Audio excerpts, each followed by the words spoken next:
almost like listening to his work because it makes me less nervous because I know the quality is better when Steve Pizarro is my partner in this. Yeah, no, it's always exciting to hear when the big Yeah, you see, he agrees with me that this stuff is always better.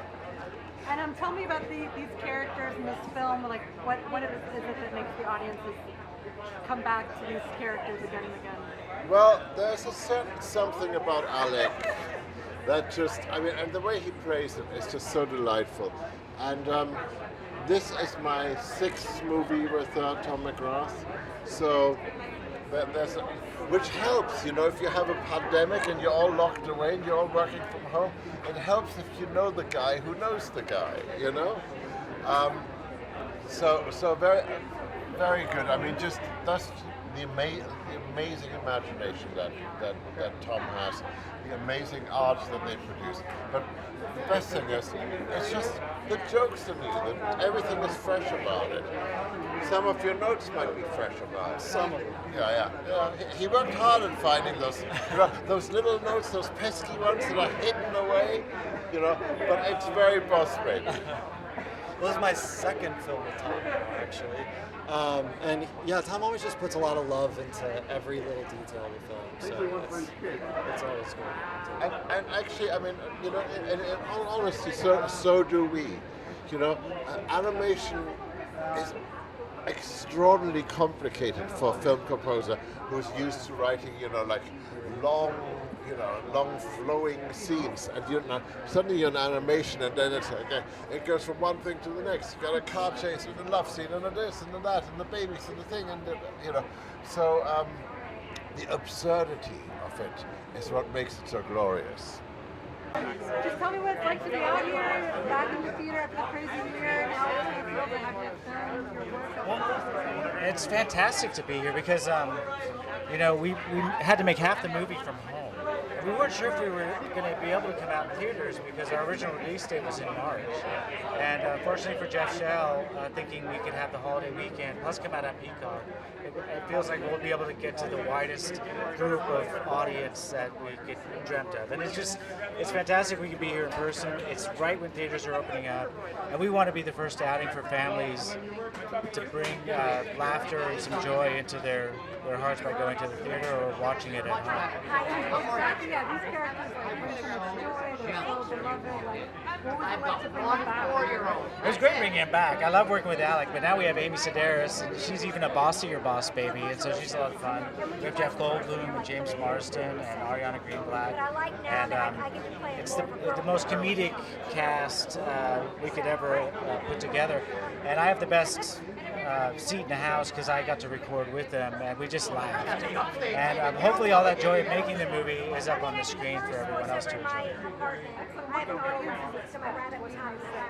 Well, I think it's funnier, it's bossier, but our secret weapon is the heart of the movie, because when you have a father-daughter story or a brother story, it can ring true with a lot of people's emotions, and with Hans Zimmer's music, it all kind of comes full circle, and we just wanted a message, it's never too late to have a second chance at reconciliation with family.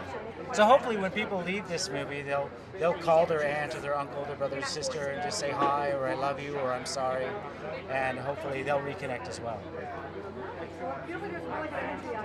Yeah, there's some good energy. I love it. This is fantastic. I thought we'd be doing this on Zoom, and I'm just so happy we're not. So. What's the cutest thing that's happened on the carpet tonight? Well, Alec's kids. And when we started, Alec had 3 kids during the first Boss Baby, and he had 3 more during the second Boss Baby. So it's great to see them all here with their little briefcases. I didn't know they were going to have their little briefcases. But it's great to see the Baldwin Army out to shine on our premiere. Thank you so much. I just want to hear your perspective on getting to be on the carpet again and back in the theater. I was saying I don't remember the last time I was on the carpet. It's great. It's like I just started back at the gym last week, and I just love it. Yeah. And you probably haven't been to a movie yet? Have I what? Have you been to a movie yet? No.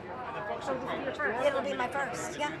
And tell me what it's like to step into the role of Tina. Great. Tell me about I it. love a suit. I love a uniform. I love to be bossy. I'm so much like Tina. It wasn't a big stretch for me. It was great. And what about collaborating with Alec? Like you guys weren't even in the same room probably. We weren't in the same room at all separate.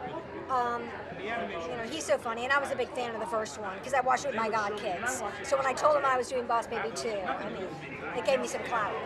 Was it hard to get comedic timing going? Well, Tom, the director, kind of knows what he did, and then you can tell, kind of direct. I don't know how a director does that, But Tell me what can audiences expect? I think it's really funny. I think it's heartfelt. And sometimes heartfelt can get a little queer, but this wasn't. I just think they can. It's just funny. I think it's refreshing, and I think everyone's so desperate for a fun children's movie right now, especially parents. Oh my goodness, I would be so happy if I had kids. I'd be so grateful for this one. Yeah, and the character you play is very unique. Like, how would you describe it? Big head, little body, bossy. You're getting crashed.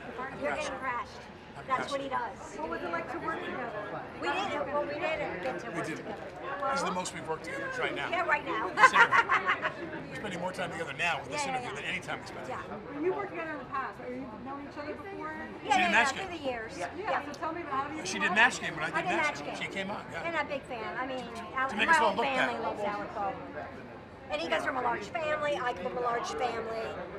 And did you all have to work together to create the comic timing, or did that just happen with director Tom? Director Tom brought it all together. Like I No, said. she has the comic time. He's got Yeah, and your characters are pretty unique. I think I was asking you, what do you think it is the audiences like about your characters? They're babies and they're bossy. You know what I mean? It's just like, it's ridiculous. The writing is funny. Yeah, and the writing's We have good writing. There's a line you got to walk up to. The animation is the best. Yeah, it really It's is. at the top. There's not many companies that do this animation at this level. Not many. You watch animated programs and you go, oh, I get it. It's a little less. And when you see, we all know the companies, Disney, Pixar, all those people, and DreamWorks. And these guys, McGrath and Mescreen, they're the tops. The animation is the tops. And the writing is great. And funny lines, funny writing that story, building out that story, breaking that story from start to finish. And for us, they could have gotten anybody to do these parts. Hey now! Yeah. Because there's a lot of things that come together. Well, Patrick Warburton could be Boss Baby. I asked Amy this, what's it like for you to be back in the carpet, back on the big screen? Like, was this a big moment for you after the year we've had? Well, I mean, the pandemic, I have mixed feelings because being isolated with my 6 kids had some wonderful benefits too. 14 months being out on Long Island, we lived near the beach. There was a lot of beautiful moments there, but it's not real. We're back to real life. I said to my wife, these kids have had their butts shined 24/7. Now they have to go back to the real world where they're one of many. And when they walked into school, I thought my one son Raphael was kind of like, no refrigerator, no snacks, no iPad all day long, no one kissing my ass all day long. I'm like, no, they had a ball. They love it. I mean, come on, they're adorable. Anyway, thank you. How does it feel to be back on the carpet after all this time? It's very surreal, and it's something that we hoped we would get a chance to do given the pandemic. So much of this movie had to be completed from home. A lot of Amy and Alec's stuff, material had to be recorded remotely, so to be able to get a chance to bring everybody together for this is amazing. Yeah, you get to see your work on the big screen. Yeah. And then tell me about bringing these characters back. These are like resident audiences, obviously. So tell me about the decision to bring them back. Absolutely. Well, the brother story of the first film was so strong and clearly is the center of this whole universe that Tom's created. So they're pivotal in all this.